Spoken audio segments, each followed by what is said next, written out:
When FIFA announced the host city for the 2034 World Cup, the world stopped for a moment.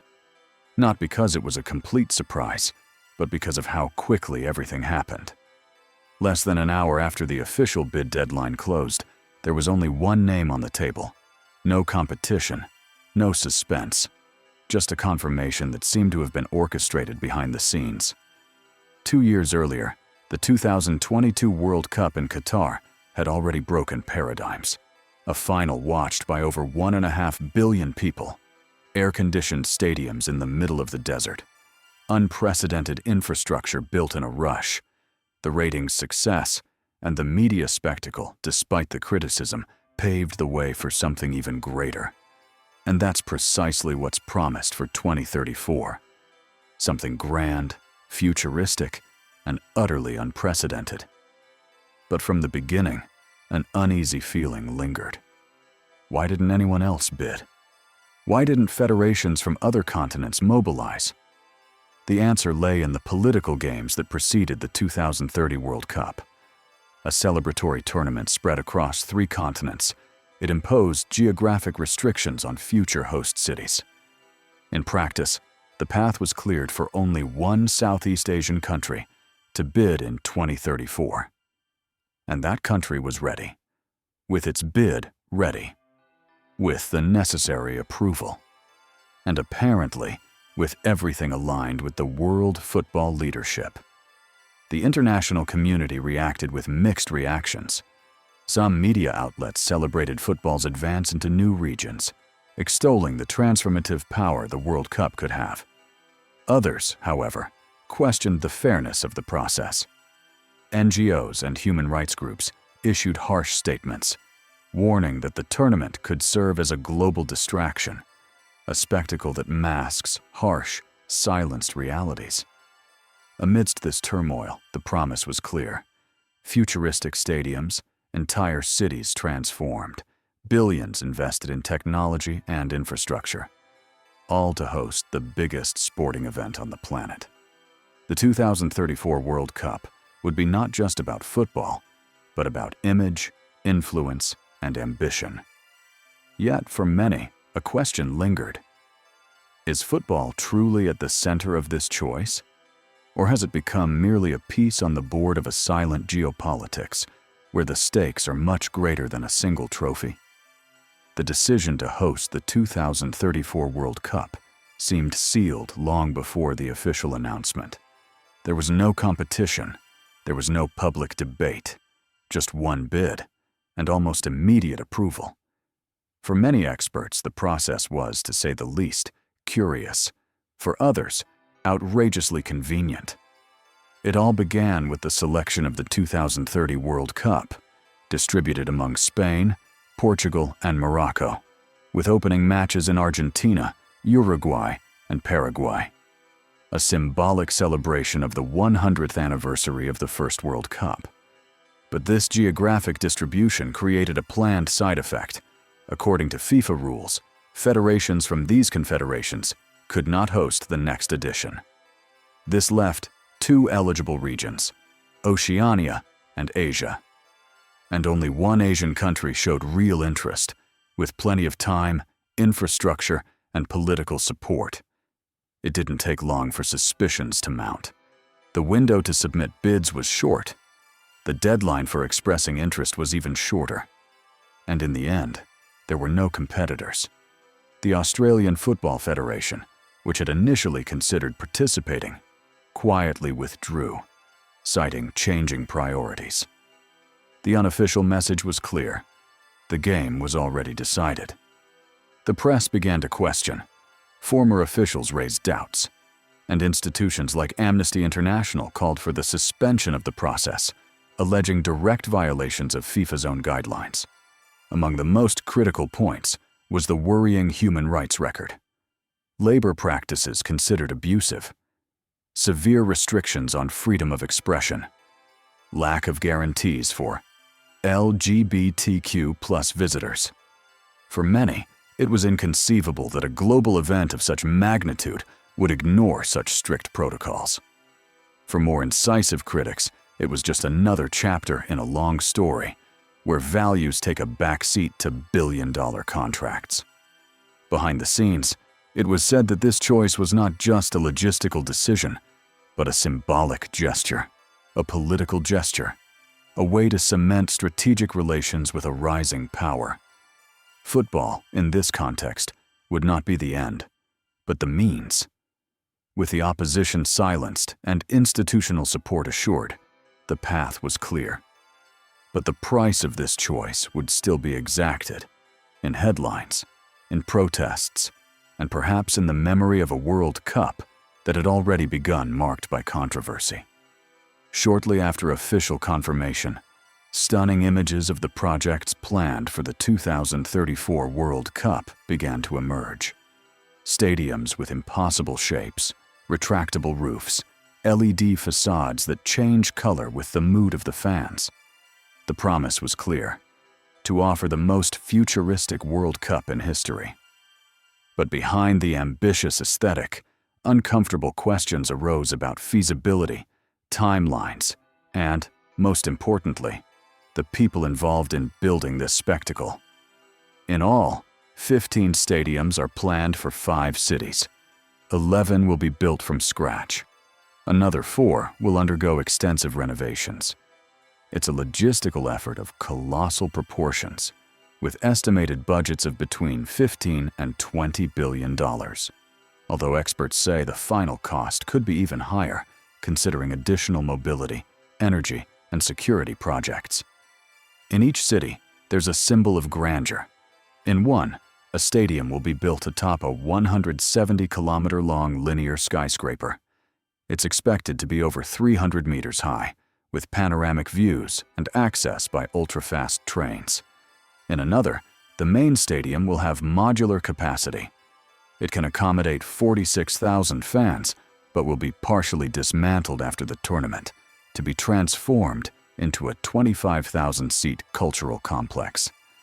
There are also projects with architecture inspired by local traditions, such as the Central Stadium in a coastal city, whose lines recall ancient historic markets. In the capital, the heart of the event, 8 stadiums will be in operation. One will have a liquid crystal roof. Another will be lit by solar panels that capture energy during the day and power the nighttime lighting. The largest of these will have 92,000 seats and will host the opening and final matches. Its design includes a retractable roof with real-time projections and a grass pitch that can be replaced in a few hours, depending on weather conditions.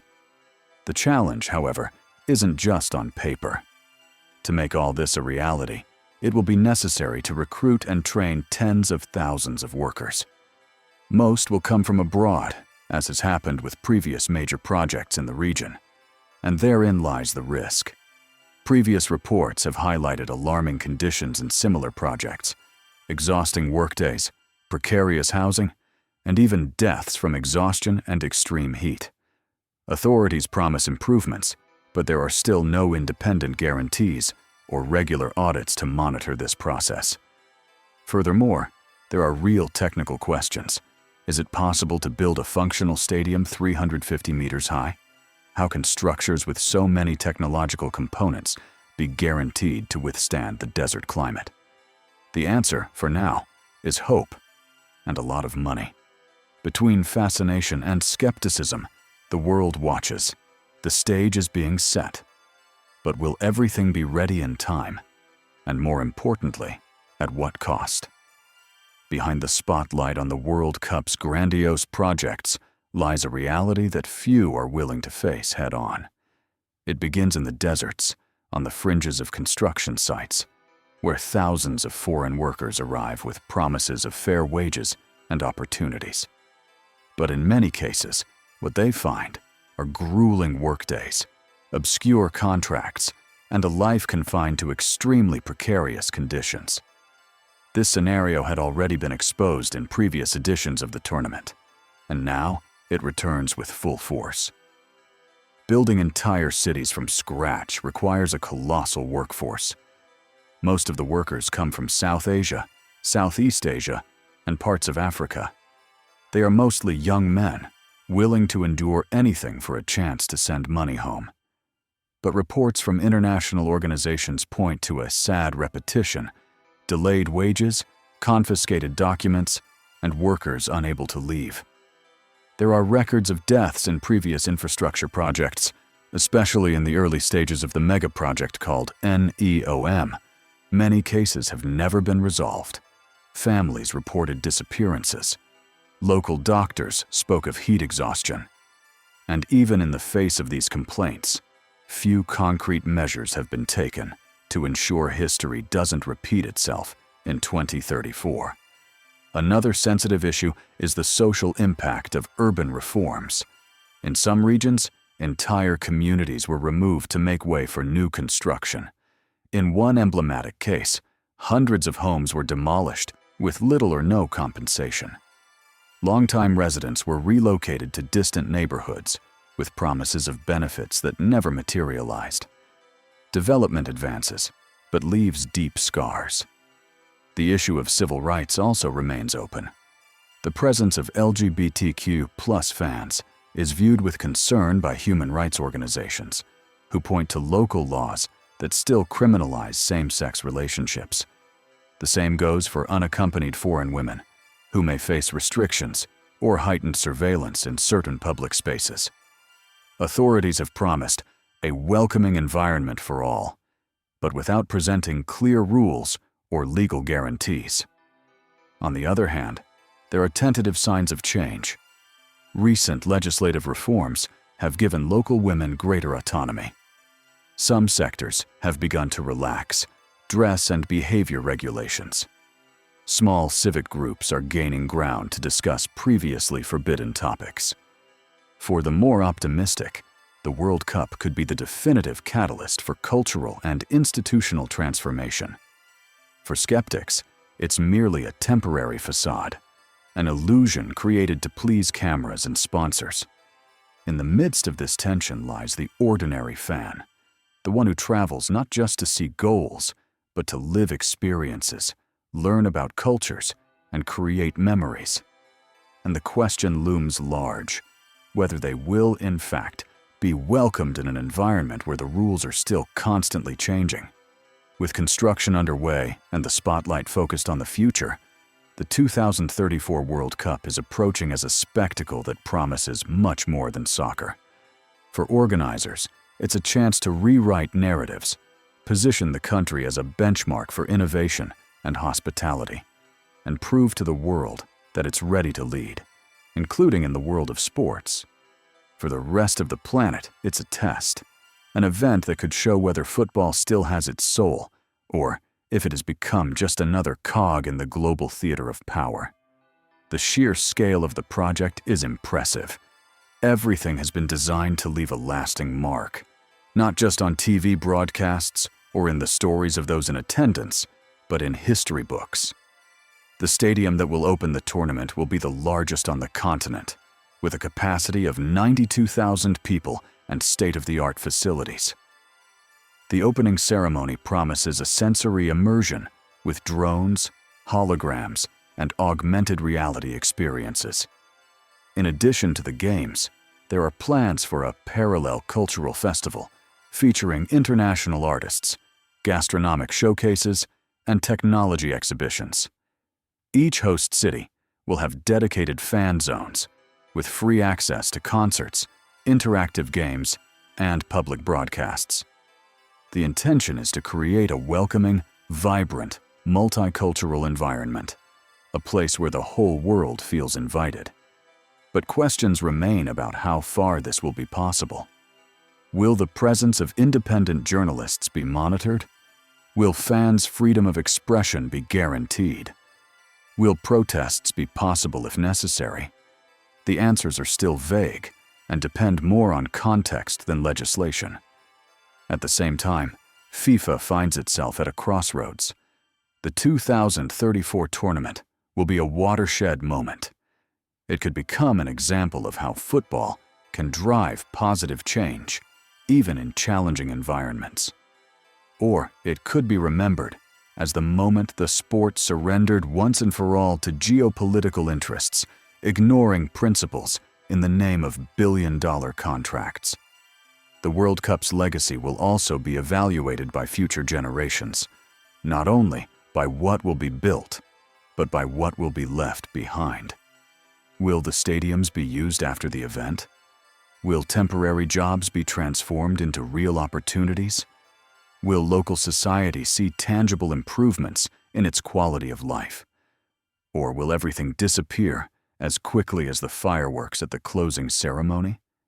In the end, football remains a universal language, capable of uniting, moving, and transforming. But like any language, it can be used in many ways. The 2034 World Cup has the potential to be a milestone in modernization and dialogue, or a reflection of what happens when interests trump values. The starting whistle hasn't even blown yet, but the game has already begun, and its consequences extend far beyond the pitch. If this story made you think, leave a like. That's how you show you want to see more content like this. Comment below.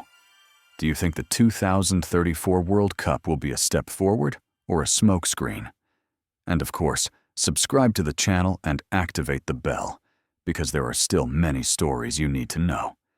Thanks for watching, and see you in the next video.